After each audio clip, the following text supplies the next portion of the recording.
Hello and welcome to episode 10 of Nerdrunners. I'm Mark, and with me in the co-hosting chair, as always, is the man so charming that bad publicity just washes right off him. It's Stef. Hi. How's it going? Pretty good, thanks. How are you doing? I like that. I'm okay. I'm okay. It's been a hell of a couple of weeks, to tell you that much. But no, it's all right. Just I'm quite tired. Haven't had as much time to play as I would like to. And, of course, my life has been devoured by The Witcher. Yes. And Which is, I'm realising is increasingly taking it to a point where I'm starting to dream about it, which is always a worrying... Are they lucid dreams? Are you aware you're dreaming in Witcher? Are you Geralt in the dream? I just various things. I was Geralt. I don't know. Like my dream, I always dream weird things anyway. Like I don't remember ever sleeping and not having a dream. But no, it's all right. I really like the game. I could have been playing it all day today, but I decided to take myself out of it. So I've been playing Dead of Winter as well. Oh, brilliant! Which is a really, really fun, if surprisingly complex game to begin with. Yeah, I played that a few weeks ago, and we did the too many mouths scenario. So we had like 7 people needing food every turn, and then one of our crossroads cards really early on was kill everybody in your colony except for the players you control. And so Mo was thinking, oh, this is a really good idea, because that way we don't have to feed them and we can just cruise control to the end. But it dropped our morale to 3, and then a chain of awful events. So at one point, one of his characters decided to come over to where I was in the school to help me out. And on the way, got bitten by a zombie. And I like to think the zombie bit his ankle. He tripped forward and bit my character, causing them to die. So he lost a line of misery. Yeah, so he lost like 2 morale, and then later, just an accidental zombie bite in the colony just caused that to the 4 people left in the colony just died instantly. Like, oh, right, so he died in 3 turns. This is really sad. But I like to think like the 4 people who were still out scavenging just like are still alive somewhere. They never got bitten. They never made it back to the colony, so they're still alive somewhere. But no, likewise, my life has been devoured by The Witcher. I was running a really high fever on yesterday and on Friday. I'm sorry to hear that. I'm feeling good today, but I did mean that I've played The Witcher for about 17 continuous hours yesterday. Yeah. I'm curious where you are now. I'm still in Velen, but I realized most of yesterday was done doing Kira and the Bloody Barons quests. And a few side quests in between, but it took me more or less an entire day of playing to do like their entire quest lines. Which is great, isn't it? It's so good. But enough talk of Witcher, unless you want to start talking about Gwent, which is also starting to take over my life. There's only one card game that I'm interested in, Mark, and that is Netrunner. It is. Oh, dear me. So how you've not been playing much? So you're still on your decks from the other week then? Yes, so I am still currently running the University Student, which is on version 0.1.1.2. Love the numbering. That's as good. I keep just fiddling with the numbers of cards in there, so it's not really like a full upgrade. Yeah. And Jinteki Biotech, which is just killing. It's still killing. It's ridiculous. It's a ridiculous deck. I love it. I love the Biotech deck. It's everything I wanted a Jinteki deck to be. And are you still favouring the 4 advancement one, the brewery one? No, which is brewery? It bounces between the brewery and no, greenhouse is the 4 advancement. Sorry, that's what I'm thinking of. And brewery's the death one. Yes, because alcohol kills you and greenhouse grows things. It's between the brewery and the greenhouse. I still have yet to find a use for the other one. The tank. Yeah, whatever it is. So that's the shuffle archives into R&D, the tank. It's not become relevant yet, but I think that's probably just the people I've been playing against. I've been playing a lot online, because you can play online anywhere, which is quite cool. Mm-hmm. But pretty much everyone I've been up against has been running stealth decks, which is quite nice against this, because they just run straight into like a 3 advanced cerebral override. It's like, okay, cool. It's your problem now. I'm still dicking around trying to decide whether I want 3 Mushin no Shins or 2 in there and another card. But yeah, it's good. I keep triggering. It tends to be I make them run out of money, and then they run into a shinobi, and it's just like, okay, that's just all the damage, I guess. So I'm sorry. There's nothing quite like flatlining with a shinobi. It's like, but I think I can take that bad pub because you're about to die. So yeah, it's okay. Yeah. And the cerebral overwrite is just brilliant because they have to discard down with brain damage. Yes. It's just that's when you flip it and like, okay, that's the 2 damage I need. Sorry. But yeah, it's very good. The university student it's doing okay. It's kind of a Haley Kaplan prepaid voice pad deck. It's all right. I'm not. I don't entirely know how to make it better. Yeah. I'm considering throwing in net ready eyes and things like that. Is that +1 to your icebreaker? When you make a run, at the initiating a run, you can pick an icebreaker and add a strength to it. And I'm considering throwing that in there just to help. Yeah. But I'm not entirely sure because I might swap out then like one of the cards for an Atman, or get rid of the Gordian Blade and put in a Yogg, because that will work really well with it.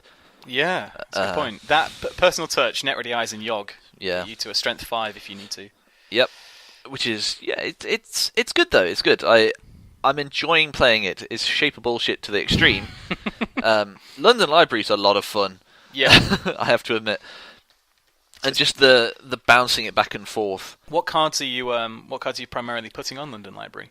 Well, it depends what I've got. So with London Library, if I've got it out with a clone chip, I will just go looking for my icebreakers, because it means I can install them, and then when I lose them the next turn, I can just pull them back with a clone chip. So things like I've got one copy of the Corroder. It's good to find that, or the Gordian Blade, and then Cerberus as well, because if you think, okay, well, I can't get through. If I can't get through that barrier, so you just say, okay, I'll pull the Cerberus, I'll blow all the tokens on the Cerberus now.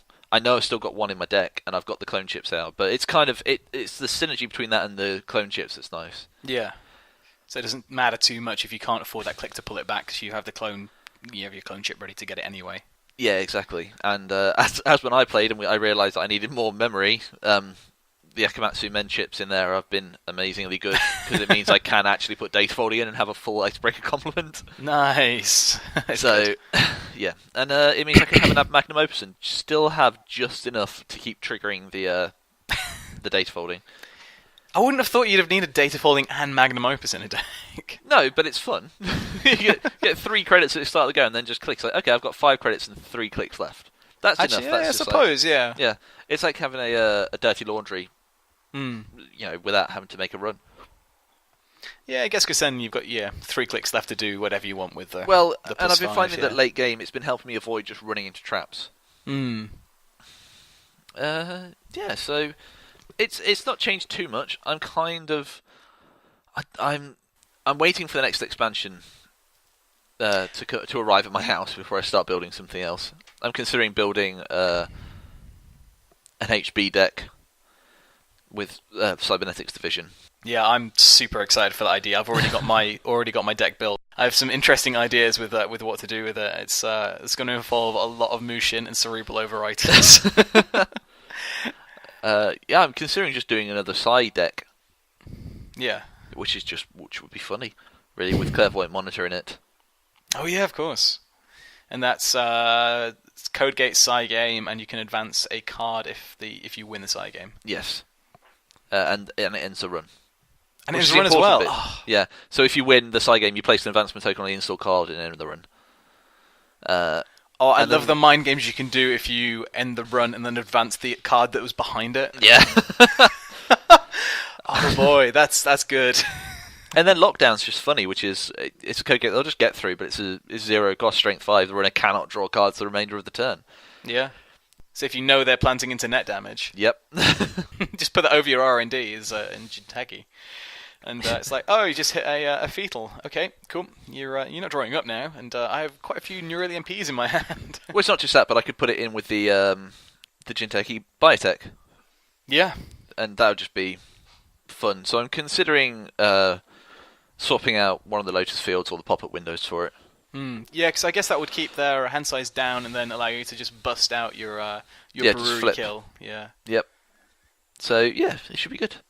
How about you? What have you been running? I've still been powering on with Max. I do love her so. God. I made one. Well, basically, I went to a tournament last week, and I thought I knew I was going to take Max, because it's been my strongest runner deck for a while. But I was getting really frustrated with next design, and the fast start is good, but what I was finding is that you're having to decide where to put the ice before you really know what you're drawing into. So it's like, do I concentrate icing up my centrals, hoping that I don't draw into an agenda yet, or do I try and put some ice on a remote, hoping I draw into an agenda so I can score it out on the first turn? And it was difficult to make those decisions, and then I was getting agenda flooded a lot of the time, because if you get 3 ice by the time you've had your mandatory draw, you see 9 cards of your deck. So there's a high chance of seeing at least 1 or 2 agendas, I was finding. So yeah, as much as I liked it, I was getting a bit frustrated with it. So I panicking, and the night before the tournament, I thought, I'll go back to the Foundry, because I know the Foundry, and let's play Foundry again. You coward. But I didn't go back to Grail Foundry and IT Department, which was my staple deck for a long time, and pissed so many people off. Which left me with a really interesting dilemma of, I don't know what to fill this 12 influence with, because obviously 3 of it's Jackson Howard.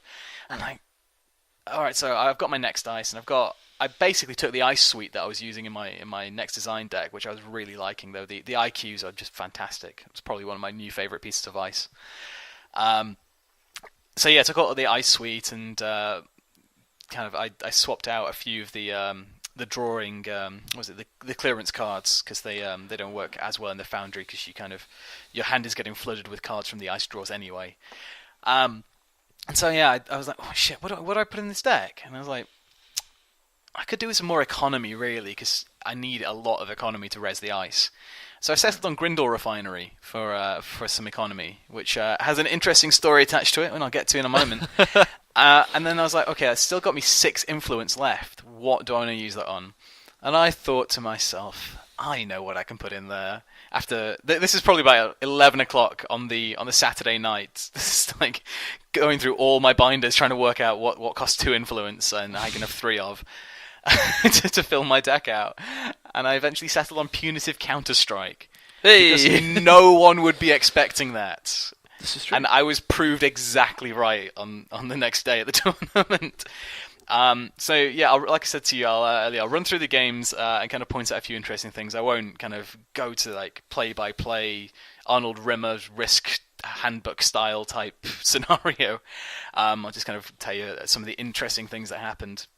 But yeah, in the very first game, I was against a guy called Dom, and obviously it was a slightly frightening start, because he's laying down his like recent store championship playmat in front of me. I'm laying down I bought this from the Fantasy Flight website playmat in front of me, thinking, Jesus, I hope people mistake this for a championship playmat so I look good. So I already know my first game is going to be against someone who's pretty good and has won championships before. And this is my second tournament, so my first one I went to last year, and I took a janky Rainer chess deck and a over-tweaked Making News deck that had so many Wayland cards in it was ridiculous. I might as well have just been playing Wayland at the time. But his decks were Haley and Engineering the Future. And I managed to somehow win the very first game 7-0 with my Foundry deck. Admittedly, it did take about 47 minutes out of the hour to do so. So it meant my runner game had to be really fast, which is why I was kind of glad I had Max on my side. But the minute Dom saw my punitives in the deck, he just became afraid to run. He just daren't run on anything. It's the good old messing with the runner. Exactly, and I was like, just like install advance, and he's thinking, shit, that's a 3-point agenda. He's going to double punitive me if I take that. And then I just like advance it a few more times to Grindel Refinery, have a ton of money, and I can res all my next ice. But he had Caprice in his Engineering the Future deck, and because it was coming down to time and I had like 1 turn left, I just kind of kept pounding his remote server that had the Caprice on it, hoping, because he'd already scored a Gila Hands. It's like, at least, maybe I can snatch a timed win out of this.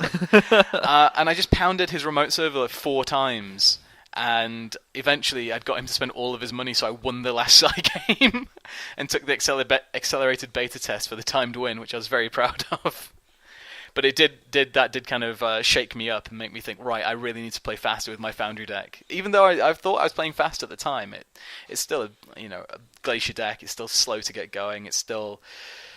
I think this is probably something we should talk about another time, but a larger issue that maybe there is with the tournaments, and that's why Neareth Hub dominated for so long, is you can't really take Glacier decks there because you don't have any time for your other match unless you literally are on self-destruct mode with Max. Yeah.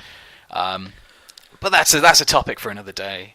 Interestingly, I did see a lot of Glacier decks at the tournament, and I think that's probably everyone is so worried about Clot, which, interestingly, didn't see all day. Didn't see anyone discard it against me because they knew they couldn't play it against me. So, yeah, so there's no really need to worry about Clot in the end, as it turns out, unless everyone didn't take Clot because they knew everyone was playing Glacier decks, and then the mind games just continue and no one knows what anyone's playing.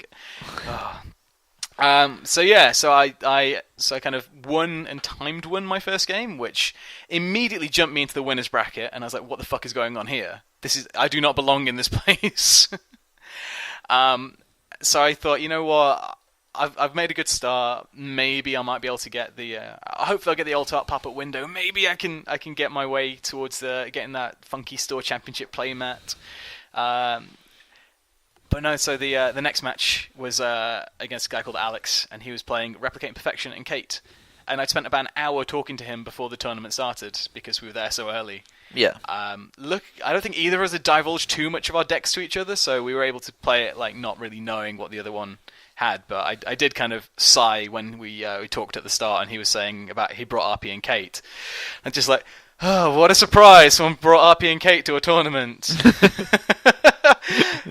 But no, he was a lovely guy, and his decks were very good, and he was training for nationals as well, which quite a few people there were doing, which did again put me on the back foot because I thought, I've brought a Corp deck I built last night, and Max, who, if basically Max's worst nightmare, or my Max deck's worst nightmare, is probably engineering the future. Any kind of Biroid heavy deck, I just really struggle with. I'm not sure why that is. I think it's because they can res their eyes cheaply really early on. And slight spoiler, but of the 5 games I had, 3 of them were against Engineering the Future. So it wasn't my day with Max, unfortunately. But no, the RP Kate game with Alex went quite well. I managed to get a very quick win with Max in the first game against his RP, but that was because he was agenda flooded, and I just kind of, again, really early aggression with my Max, and this is where one of the cards I added came in, and just so good, is I hit his R&D and saw a Future Perfect. I was like, I lost the side game, I was like, I could keep going in, I could keep trying to drain his money that way, then I was like, you know what, I'm going to vamp him.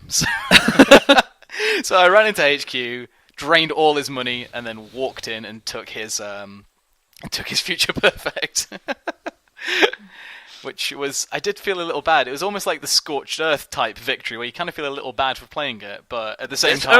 Only you feel bad about scorching someone. No, I don't know why that is. Yes. But no, you've got too much of a conscience, that's your problem. I felt quite good and quite evil at the same time of just kind of landing that vamp, but yeah, he was flooded, so it was very, very quick 7 points for me.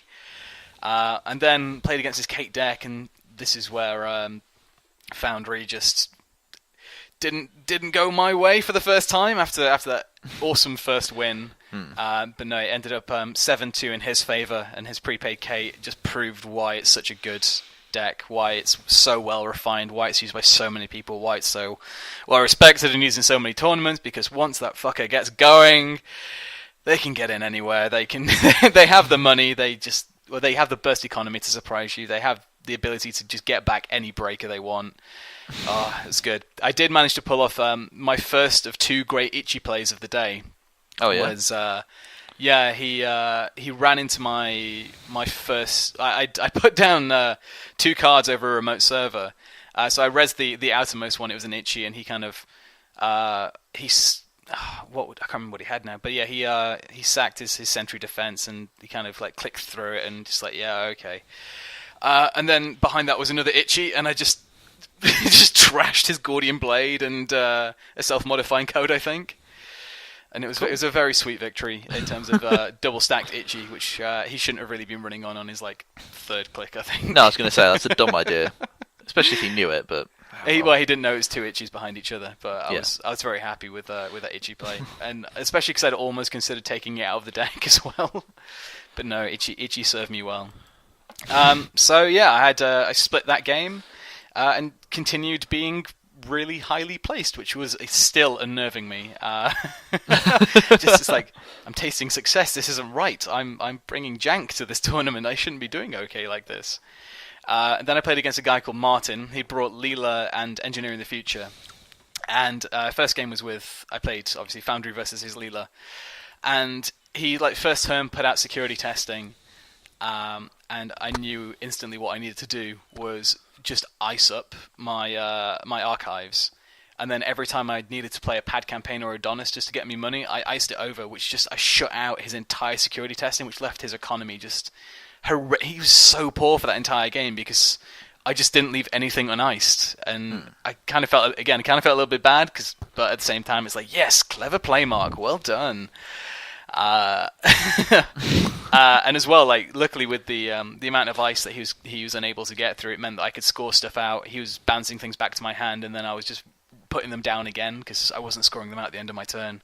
But no, that was an interesting match to play because it was kind of playing around both his ability and his ability to generate, his Leela ability and his ability to generate money from running on things. So yeah, some early next bronze definitely helped me to shore up and stop him getting security testing money, which was quite nice. Cool. But the win from that one, he actually came from a flat line.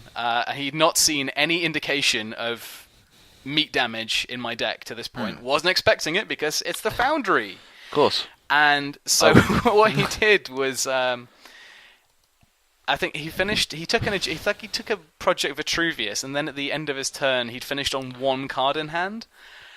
So next turn, I just play and he didn't have any money left because obviously I'd shut off his entire economy with my ice. And then on my turn, I just first card punitived him. And the best thing about this, and this is just so funny, is the card he had left in his hand was a Plascrete Carapace. Which of course he hadn't played because, hey, who's expecting meat damage out of Foundry? He must have been so pissed off. He was and it just goes to show, like, you can include it in your deck, but if you're not expecting it, you're not going to play it. So hell yeah, it's fun. So I was very, very, very pleased with myself about that one. Not only that I got a flatline win with a deck that I built the night before, but the fact I damaged away his body armor, which was in his hand, which is great.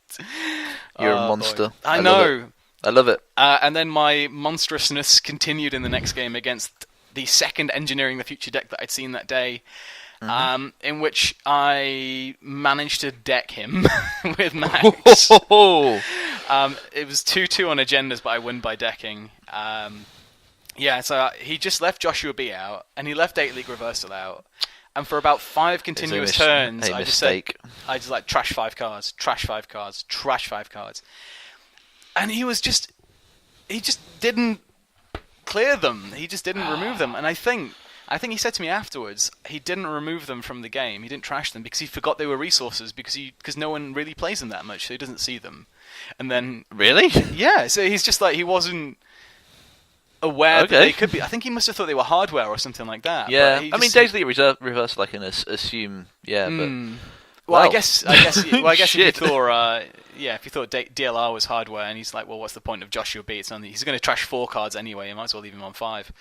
But I decked him to nothing. Then his last turn began. He could draw 0 cards, and victory went to Mark. At that point, I was like, oh boy. And I think I looked at the sheet at that point, and I was in the top 4 for the day. I know. I was like, if I can bring this home for Nerdrunners, I can be very think of the promotion. I can hold the trophy high and sneakily like put the URL on it and be like, hey, you guys, check out our site. Some subliminal messaging. But that was good. And then, unfortunately, it went so downhill from there. I can believe that. Yeah. So next I played up against Ben, who went on to be the eventual winner of the tournament, so I didn't feel too bad about getting my ass handed to me by him. And he was playing his prepaid Kate. Again, there's not a lot to say about that. It was pretty much what you expect when someone says prepaid Kate these days. And yeah, he beat me 7-0 because I was incredibly agenda flooded. My opening hand had a Prior Wreck and a Vitruvius in it. Oof. And I think just an IQ to defend myself with, and like no economy. It's like I'll swap that out. It's got to be something better.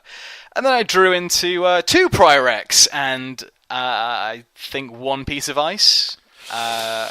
And then my mandatory draw was a Vitruvius, so I was like 8 points already. Yeah, there's no way out of that. No, I think I lost that game in about 3 minutes. It was over so fast. You look at it like, you know what? Yeah, there's nothing I can do. No, yeah, that was the look of the draw. Like when I look back at the games and think about how I could have changed the results and stuff, there's like literally, unless I shuffled it better, but I spent like 2 minutes shuffling it. But it's RNG. Like it's always going to be an issue. Oh, always. And I always tell myself after I have a really terrible draw or mulligan, like the odds of the deck ever being in that order again is slim to none. So you're probably never going to see that hand of cards again. But his Engineering the Future was really interesting, and this was probably the most interesting match I'd had just all day at this point. Because he was playing Mushin, no Shin in it. Oh. And on his first turn, he put out a card with Mushin, and then I think he advanced it one more time. And immediately I'm thinking Cerebral Overwriter, and this is gonna hurt if I go into that. But I thought, I don't know what it was, but my brain just went, no, Mark, that's a mandatory upgrade, and if he scores that, he can score out of hand for the rest of the game. You're going to look at that. Man up, and look at that man up. and and so I did. I ran into it head first, and it turned out to be 4 advanced mandatory upgrades, and I was like, yes! Nice. That's intuition, baby. However, it went downhill after that when he Mushined shortly after out another card and left it on 3 advancements. I was like, I know what he's doing now. That's the Cerebral Overrider, and that's going to hurt real bad because he thinks I think that's an agenda now because he did it before, but now I know that he thinks that I think that's an agenda, so that's going to be a trap. No, it wasn't. It was a Project Vitruvius that he then 3 advanced on the next turn and had 3 fucking counters on it. Which is really bad when you're playing a keyhole deck and he can just pull back cards using the counter. Yeah. That hurt really badly when later on he Mushined out another card. And just to be on the safe side, I played my Singularity on it. So I trashed it without accessing. And then I thought, I'll just go check archives just in case that was an agenda. And he just pops his Vitruvius counter and pulls it back into hand. I was like, man, that's either a really clever mind game because that was a trap, or I just wasted getting another 2 points. It turns out he told me after the game that was another mandatory upgrade that I could have got. But I lost in the end 4-7. And again, I blame, it's just Biroids. Like, just Eli into Itchy or Eli into Victor or any kind of... Once they get 2 Biroids up against my max deck, I can maybe get 1 keyhole off a turn if I'm very lucky with my economy. But no, it floors me Biroids. But no, I took the moral victory away from that of at least he never scored a mandatory upgrades in that entire game. So yeah, the moral victory went to me there. I'm going to catch it where I can. But no, that was a really interesting one, and it did get me thinking about a mandatory upgrades brain damage deck for the new identity coming out next week. So I think that's definitely in my future, because just being able to mandatory upgrade to Mushin out a mandatory upgrade, and then for the rest of the game score out the self-destruct chips from hand, just keep lowering their hand size without ever putting it on the table properly, it's just going to be fantastic. Yeah. So that's my dream for my new deck construction. And then I moved on to my very final game, or 2 games of the day. We were on the promoted table, featured table. That's what it's called. And so Darksphere were streaming the games for the first time ever. So 1 game every round was put on the featured table, And so you put a headset on, you did your running commentary of the game, and you had to keep score, which was really easy to forget about because you're busy playing Netrunner. And unfortunately, these were probably the worst 2 losses of the day for me. So to have them be streamed and potentially online for all to see at some point, I need to find them. Really bad for me. Oh man, my first game was against it was against Rob, and the first match was against his Jinteki Biotech deck. And having had a little bit of experience against you with it, I was like, I can kind of guess what he's playing. But then I was kind of thinking, well, he doesn't really know that I'm a trashy type of deck, so he's probably not going to play the tank to get everything back. So I was like, nah, I just have to worry about going below 2 cards in hand to avoid that net damage, and then I just have to kind of make sure that he's not advancing stuff too much. But again, he had Eli's in his deck, and he was able to just like cheaply ice up his servers quite early on. And the worst part of it was I managed just to take a cheeky Nisei really early on in the game, but I run 3 keyholes in my deck, and 2 of them got discarded really early through my ability, and I didn't have the recursion yet. I'd seen some same old things, but they'd gone in the trash, and they can't get me back keyhole. And I'd not really seen my retrieval runs or my deja vus. And then he scored out a Kronos project, which normally doesn't bother me because I don't run Levy. But when 2 of my 3 keyholes are in the trash, that's a big problem for my Eater keyhole deck. Yep. And so I kept drawing, and I kept using my ability to just get discards, and I had like retrieval runs in hand, and I had deja vus in hand, and I just wasn't seeing keyhole, and my last keyhole was the last card I drew. And it's like, there is no way I can win this game now, because I'm set up after he's set up, and obviously the strength of my deck is to pound it early. So yeah, I lost that one 2-7, but it went on for like 45 minutes in the end, because I could have won eventually. I think I was 2 turns away from winning, because I could afford 1 keyhole every turn and a bit. So I could, I think it cost me my 2 Spinal Modem credits, and then 4 regular credits, assuming I did break his Enigma as well, to get through on a keyhole run. So yeah, it was just trying to money up, do 1 keyhole a turn, get rid of an agenda, and then eventually I had Hades Shard in hand. I was just like, I think he finished the game when he scored out, because he did the install advance on his last turn, and then obviously he's going to forward advance out with his next turn with his ability. But yeah, I was like, I just need to get to 7 credits and put 1 more agenda in the bin, and I've got this game, and then that'll be like the most epic victory that my deck's ever had.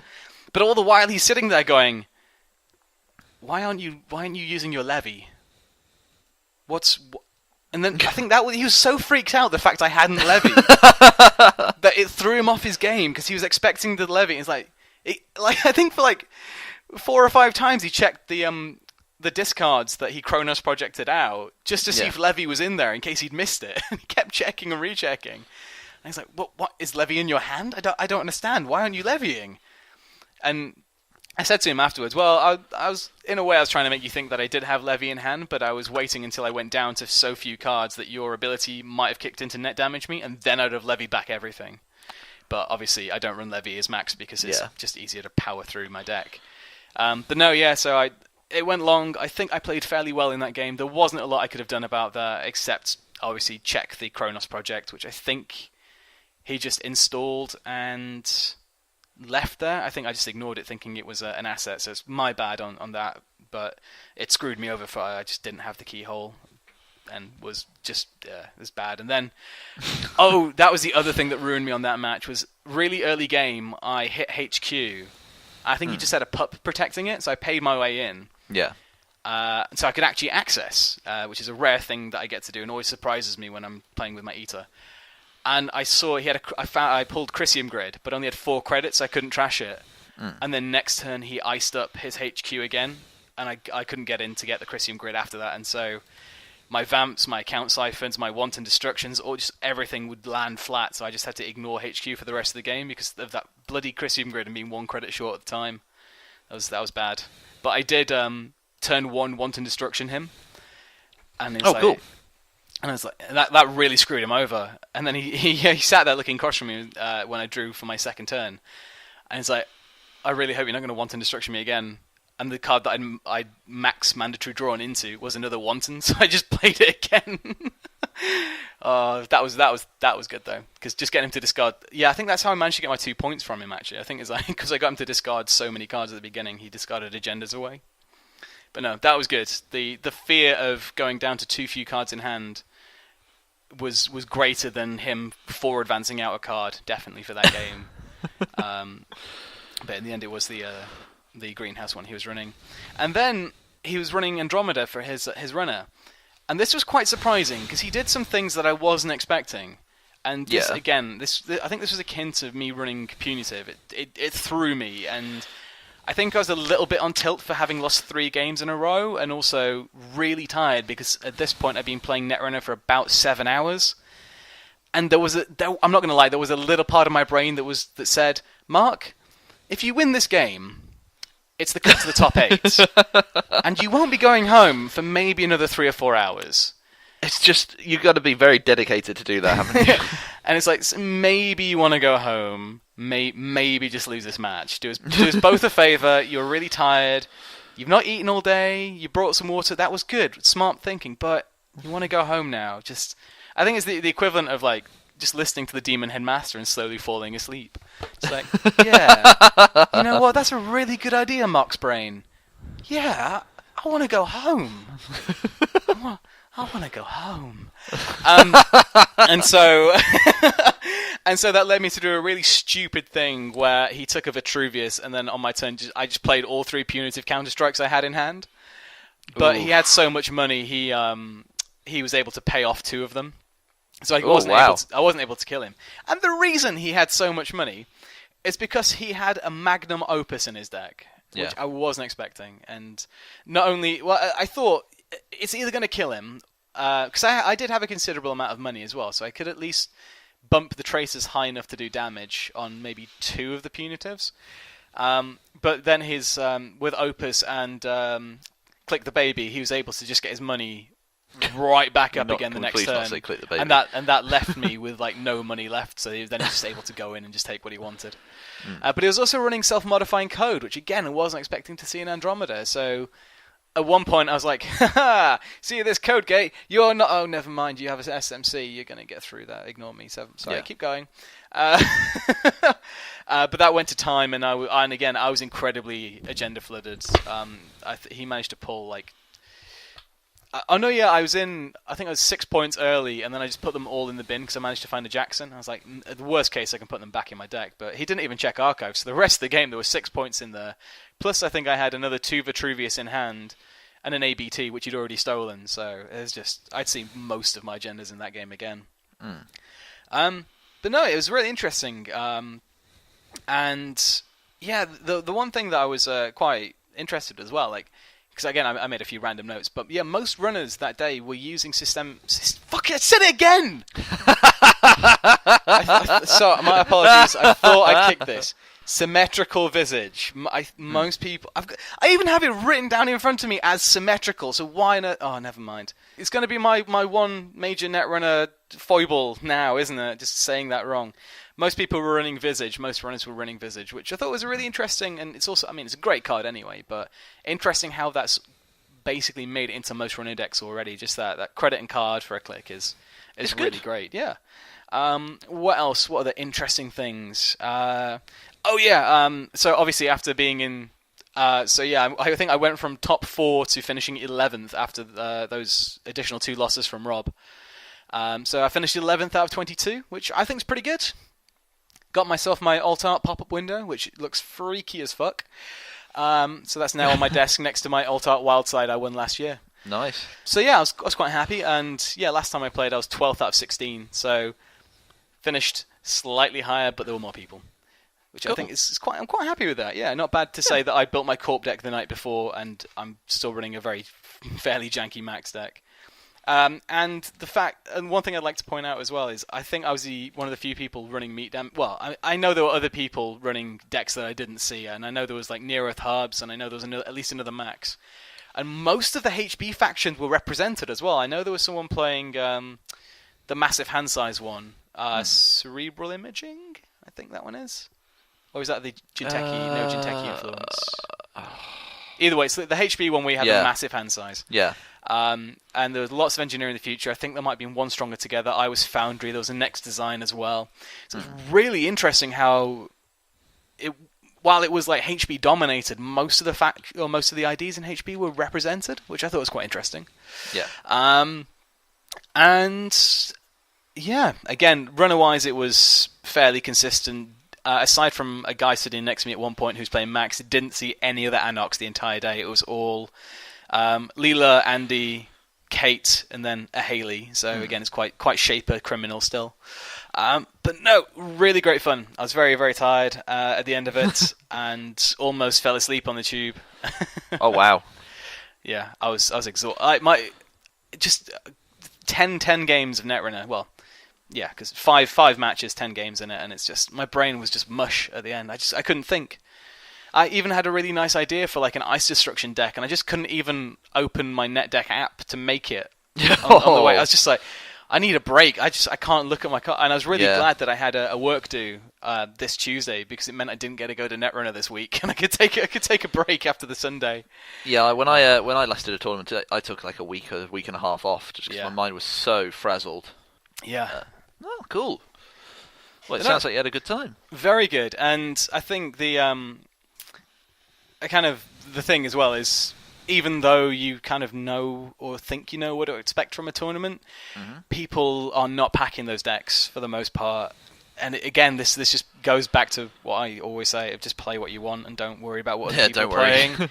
Especially because I'm running a Tag Me Anarch variant, and the entire day the only person playing any meat damage cards that I saw was me out of HB. No one playing Scorch, Traffic Accident, anything like that. I was content to sit there with tags on me for days. No one could challenge me with that. So yeah, anyone saying, oh, you're a Tag Me and you don't run Plascrete or I've had worse or any protection, it's like, well, people might not be running Scorch or might not even be running Wayland. So there you go. It doesn't face the fear, play what you want. face the fear. And then I can guarantee the next game I play, I'll take my Max deck and I'll just face plant right into someone playing Wayland, and they'll scorch me off this planet after this hubris of being quite happy to be tagged all the time. Probably, because that's the way it goes. Great. So we also have a lovely piece of reader feedback for the episode as well. It's like we're popular or something. It's starting to worry me. I'm genuinely worried now. So this was our friend of the show, Krystian, of Teamwork Cast fame, got in touch. Oh, really? Yeah. So this is from our last episode, episode 9. Is he correcting us again? Because he's not correct. He's not correct. Oh, thank God. Because that's all my interaction with him has been. Is just him correcting the mistakes I've made.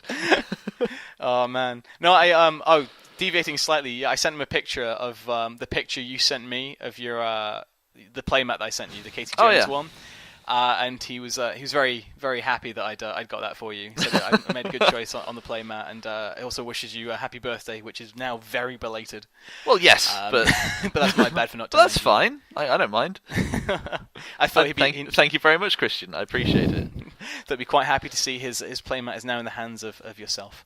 But no, the feedback that we got from him on the last episode. So this was on our deck building spectacular. Oh, yes. That was our last episode. And so this is mostly in reference to the capstone deck that I was talking about. Oh no. Oh no. So. I'm just going to mute my line. So Krystian says the deck Mark described seems like something close to the Beach Party Game Day deck by Throne Runner, and then I'll put the link he sent us in the show notes. He says, I was one of the people who proposed that Capstone be in there. It's perfect for what the deck does. The problem with the Beach Party Game Day combo is that you're often stuck with dead cards on your hand, and they make your game days weaker. So therefore it's really difficult to overdraw and get rid of them because of your giant hand size. So therefore Capstone is perfect for that. You can use it to discard unwanted copies of Beach Party or SMC or basically anything, and just keep cycling through your deck, which is exactly what the guy did when I played against him with his Capstone deck. And Krystian goes on to say, one thing that's easy to miss about Capstone is that you can always use its ability, even if you don't have a copy of the discarded card installed, which I didn't realise. You just won't get an extra draw from that. Yeah, so you can do a discard with Capstone, but you only get the extra draw from the cards that you have an installed copy of. So in theory, you can kind of discard everything if you wanted to. Okay. Which is a nice little thing that I hadn't realised either. So he says, which is okay since you're going to game day anyway and get your 10 cards, so it's not too bad. And he finishes off by writing, "Don't be such a jank Grinch, Stef. The deck is quite beautiful." That's fine. Yes, I realise I made a mistake. I'm terribly sorry. I realised afterwards, I'm always happy for new cards being there. I don't know what it was. I was just surprised. I think it was aback. I think you may be just on tilt from hearing Capstone, and you're like, "What is that? No one's playing that card." No one runs Capstone. Well, apparently they do. Yes. All right. I'm sorry. I was wrong. Is that what you want? Is that what you want? Hey, I didn't tell Krystian to send that message. Quiet, Mark. This is between me and Krystian, who will reply in about 2 weeks' time. So indeed, don't be the jank Grinch. I won't. Fine. Oh god, that's going to be my bloody nickname from now on, isn't it? I have a feeling it might be. I hate you so much. I hate you all so much. Oh man. But yeah. So I was watching some of the Team Covenant coverage from their Tulsa Regionals this morning, actually. So yeah, I believe it was Game 3 of the Tulsa Regionals they posted, and it was Replicating Perfection versus Kit. And I want to bring this up purely because of the card they played. On their first turn, the RP player played out Cerebral Static. Oh, wow. And completely nullified Kit. And now it really makes me want to build a deck that has that Cerebral Static current in it. It's a good card. It's a very good card that is severely underplayed. Absolutely. And I was thinking about it earlier, and I think pretty much... Because everyone was like, oh, you can't play that card because it won't work against anyone. Brackets. By that we mean Andromeda, who everyone is playing, disregard every other runner. But yeah, it's so diverse, and even I'm going to say, even going to the tournament, just looking across the tables, it wasn't wall to wall RP and Kate. There were, I mean, like I say, I was really surprised there were so many ETFs in there. But it's I mean, even if you look on StimHack right now or anything like that, the people who are winning tournaments are doing it with not the same decks. So.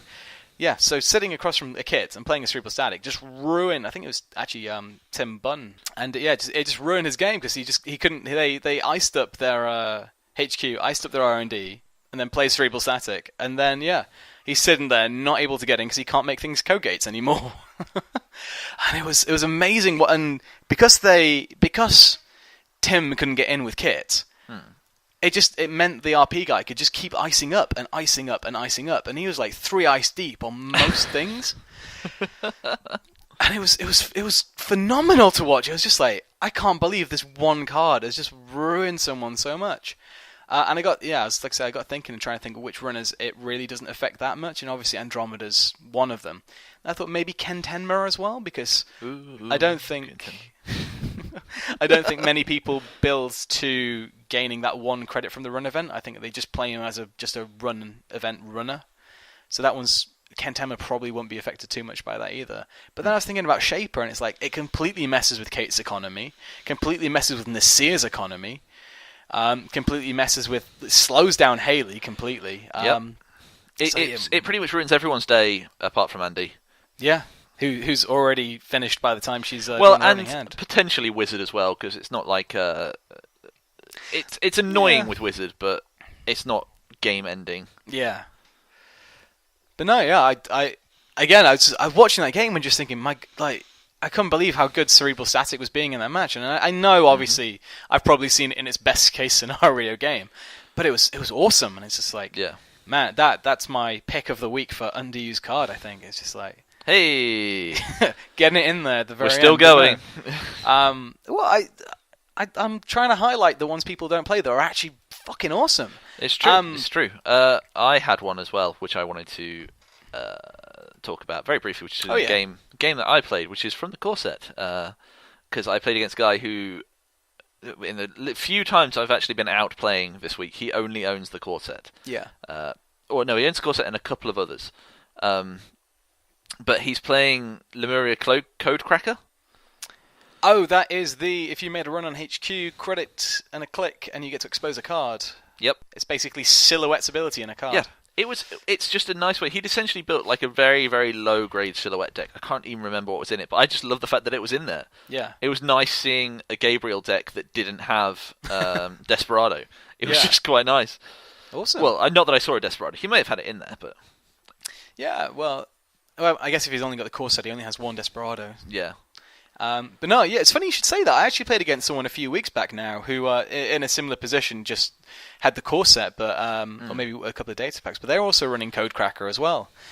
And it's surprisingly good. I mean, I think in the end I managed to shut out HQ so they couldn't get back in, because it was really annoying when they could expose cards, especially when part of my game plan with that Next Design deck was to... fake out cards in servers, such as I'll put the Sansan down and make you think it's an agenda. You'll run to the bottom, can't trash it, and then I can score out of hand next turn. And then when they're able to expose it, and you go, oh, never mind, don't bother running on this server now. Then you've seen what's in there. This is something that I've said a few times though, but expose is, I think, really underrated by a lot of players, because I think so many people who've been playing for a while, I think maybe think that they can read people. Well, I mean, maybe they can read people very well, but I think a lot of the time they kind of think, oh, I don't need to be putting in cards that use up deck space for expose, because I can at least guess at what they've put in their server. But just being able to save time and money by exposing a card is actually really good. And then also, especially like if I'd have had Infiltration or something like that in my Max deck, I could have played that, checked to see the 3 advanced Mushin card that Ben had played, seen it was the mandatory upgrades, and then I wouldn't have had to waste 2 clicks and 4 credits on a Singularity to trash it, which he then managed to get back with a Vitruvius on the next turn anyway. I could have just spent 0 credits to expose it, and then run in and got it. Yep. So, yeah. It's an interesting mechanic that's underused, and that's my pick of the week, because I'm going to cheat off of Mark's thing. Well, I know if we can double up and get even more underused, underrepresented cards highlighted, then let's do it. Then, in the end, we'll just kind of have like 10 cards each every week. I think we'll run out of underused cards by that point. Probably. Great. So I think that's about everything for this week. Shall I do the end of the show thing? Yeah, Mark, do the end of the show thing that you do so well. Okay, where should we start? If you want to contact us via email, our email address is nerdrunnerspodcast@gmail.com. You can also comment our way through our website as well, which is canlaugh.com/nerdrunners. There's a nice contact form on there. Also, you can find our podcast on Reddit. We'll post it whenever the episode goes live. You can comment and get the link to the website through that too. Oh yes, and we'll put our decks online, or at least link to the archive, because I don't think we have much new to show this week. But we'll put those on Netrunner DB. Yep. Of which my username is Marcus Friend, and Stef's username is Rin, which is RYNN. And if you are Twitter inclined, you can find me at Marcus Friend, and you can find Stef at House of Moose. Great. I think that's everything. So yeah, thank you very much for listening. We'll catch you in a couple of weeks' time. Goodbye. Bye.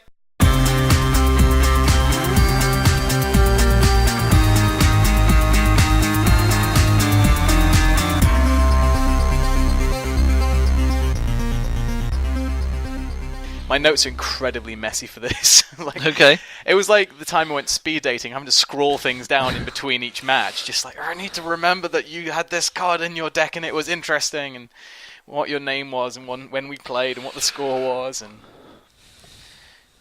thankfully, everyone was quite willing to let me spend 2 minutes in my notepad after each game, or before the next game started, to make my notes.